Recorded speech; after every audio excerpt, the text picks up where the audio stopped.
जी sir, मौसम को देखते हुए पशुपालकों को किस तरह सावधान रखनी चाहिए? देखिए, ठंड काफ़ी बढ़ रही है, पारा लगातार गिरता जा रहा है। ऐसे में पशुपालकों को दूध में कमी या पशु बीमारियों का सामना करना पड़ सकता है।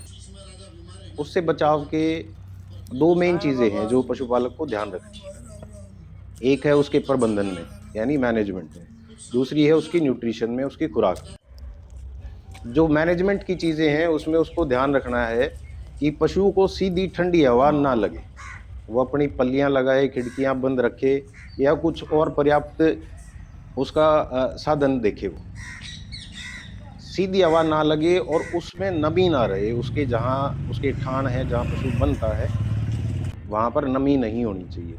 न अगर ये चीज़ें होंगी तो उनमें पशुओं में बीमारियों आने का खतरा रहेगा।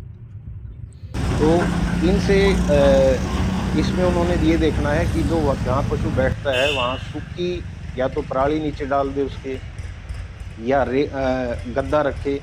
वहाँ वेंटिलेशन का भी पर्याप्त अपना सिस्टम वो मेंटेन करके रखें। सुबह एकदम से जैसे पशु को वो खोलते हैं, तो ऐसा ध्यान रखें कि एकदम से ठंडी हवा उसको ना लगे। धीरे-धीरे हवा जो है वो चेंज हो उस कमरे की, वेंटिलेशन प्रॉपर रहे उसका दिन में। दिन में जो हल्की-सी धूप निकलती है, उसमें पशुओं को कोशिश करें कि धूप में बाँधने की वो व्यवस्था रखें। क्योंकि धूप जो है, अगर उसके थानों में लग सकती है तो बहुत अच्छी चीज़ है, अगर नहीं लग सकती तो एट लीस्ट पशु को ज़रूर धूप में 1 घंटा, 2 घंटा जितनी भी उसको मिल सकती है, उसमें ज़रूर बाँधें। ये तो प्रबंधन में अपनी चीज़ों का देखभाल ऐसे कर सकते हैं। उसके अलावा आ जाती है फीड या न्यूट्रिशन की। पशु को दूध देने के लिए, अपनी बॉडी का टेम्परेचर मेंटेन करने के लिए और अपनी अंदरूनी ताकत को एस्टैब्लिश करने के लिए एक्स्ट्रा न्यूट्रिशन की ज़रूरत रहती है सर्दियों में। एक्स्ट्रा न्यूट्रिशन में उसको मेनली एनर्जी सोर्स पर हमें ध्यान देना पड़ेगा। एनर्जी सोर्स जो होते हैं, उसमें कंसंट्रेट जैसे खली होगी या अनाज कार्बोहाइड्रेट का एक मेजर सोर्स हो गया, उसकी हमें मात्रा बढ़ानी पड़ेगी। सर्दियों में थोड़ा-सा ध्यान इस चीज़ का रखना है कि हरा पूरा अकेला हरा पशु को ना खिलाएँ क्योंकि इस मौसम में जौ या बरसीम ही होता है और अगर हम ज़्यादा हरा देंगे उसको पशु को तो एक तो उसमें पानी की मात्रा अधिक है और अफारे का खतरा बना रहेगा। तो इसके लिए 60-40 रेशियो में हरा और सूखा अपने पशुओं को डालें और कंसंट्रेट की मात्रा को वो बढ़ा दें। कम से कम प्रति पशु 1 किलो अपना कंसंट्रेट जो वो नॉर्मल दे रहे हैं, नॉर्मल का मतलब है बॉडी मेंटेन करने के लिए पशु को लगभग 3 किलो चाहिए। अगर वो दूध में है, तो प्रति 3 किलो 1 किलो कंसंट्रेट उसको एक्स्ट्रा चाहिए। तो लगभग अगर पशु 9 लीटर दूध दे रहा है, तो उसको 5 से 6 किलो प्रतिदिन का कंसंट्रेट राशन चाहिए।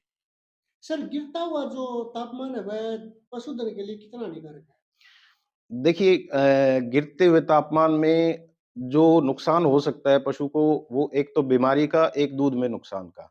आम तौर पे देखा जाता है कि दूध 5 से 10% की गिरावट नॉर्मल पशु में आ जाती है। लेकिन अगर वह बीमार हो गया तो इससे भी अधिक उसको नुकसान सहना पड़ सकता है।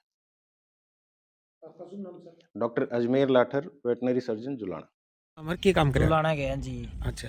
ये हट दे व्यापारी का काम है। अच्छा, माछ ले रहे हो। हाँ 3 मैच हैं जी। अच्छा, ये ठंड पड़ना इसमें कितना नुकसान है? जिसमें जी ज़्यादातर तो दूध में डांगरा का ज़्यादा फर्क पड़ रहा है। 3 किलो कम से कम घट रही है मैच की टीम की। अच्छा अच्छा। और सर्दी के लिए क्या करे हो? ढक्कन का गर्मी देने के लिए उसको गर्मी तरपाल तुरपुल ला रहे गुड़गाड़ देवा डांगरा ने गरम मास दे रही है। गर्मी घनी है ज़्यादा घना है ज़्यादा घना है जी। अच्छा अच्छा, सारे रिकॉर्ड तोड़ रखे। हाँ क्या दोस्त है जी। तो क्या घटे हैं गाते भी घटे हैं।